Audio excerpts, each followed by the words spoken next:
কোনো ব্যক্তিকে জ্ঞাপন করিব না। ঢাকার বাইরে অবস্থান করায় বৃহস্পতিবারের পরিবর্তে রোববার বিকেলে শপথ নেন প্রাথমিক ও গণশিক্ষা উপদেষ্টা বিধান রঞ্জন রায় এবং পার্বত্য চট্টগ্রাম বিষয়ক উপদেষ্টা সুপ্রদীপ চাকমা। সোমবার সকালে সচিবালয়ে কর্মকর্তা কর্মচারীদের সঙ্গে মত বিনিময় করেন অন্তর্বর্তীকালীন সরকারের এই দুই উপদেষ্টা। পরে গণমাধ্যমকে প্রাথমিক ও গণশিক্ষা উপদেষ্টা বলেন, মানসম্মত শিক্ষার জন্য কাজ করবে সরকার। পরিস্থিতি স্বাভাবিক না হওয়া পর্যন্ত প্রাথমিক বিদ্যালয়ের শিক্ষা কার্যক্রম শুরু হবে না বলেও জানান তিনি। আর পার্বত্য চট্টগ্রাম বিষয়ক উপদেষ্টা বলেন, বৈষম্যহীন সমাজ গঠনে ভূমিকা রাখতে চান তিনি। অবকাঠামোগত অনেক উন্নতি হয়েছে, ফলে সাক্ষরতার হার অনেক বেড়েছে।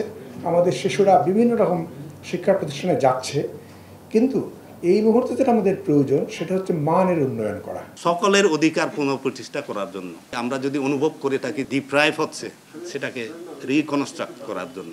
অর্ধেক পাউডারে দ্বিগুণ উজ্জ্বলতা, নতুন রিন অ্যাডভান্সড অর্ধেক পাউডারে দ্বিগুণ উজ্জ্বলতা।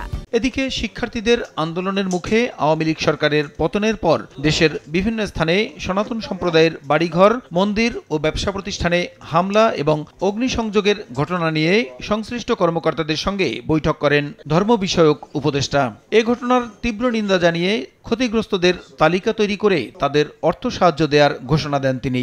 দুর্বৃত্তদের আইনের আওতায় এনে কঠোর শাস্তি নিশ্চিত করার জন্য কতটা উপাসনালয়, কতটা বাড়ি ক্ষতিগ্রস্ত হয়েছে এবং তাদের পুনর্বাসনের উদ্যোগ আমরা কতটুকু নিতে পারি, এই ব্যাপারে আমরা পরবর্তী সিদ্ধান্ত নেব। এদিকে প্রশাসন ও মাঠ পর্যায়ে বড় ধরনের রদবদলের আভাস দিয়ে জনপ্রশাসন মন্ত্রণালয়ের সিনিয়র সচিব মেজবাউদ্দিন চৌধুরী জানিয়েছেন, সচিবদের সততার সঙ্গে কাজ করা এবং প্রশাসনে বঞ্চিতদের পদোন্নতি দেওয়া সহ সংকট নিরসনে শিগগিরই ব্যবস্থা নেওয়ার নির্দেশ দিয়েছেন প্রধান উপদেষ্টা।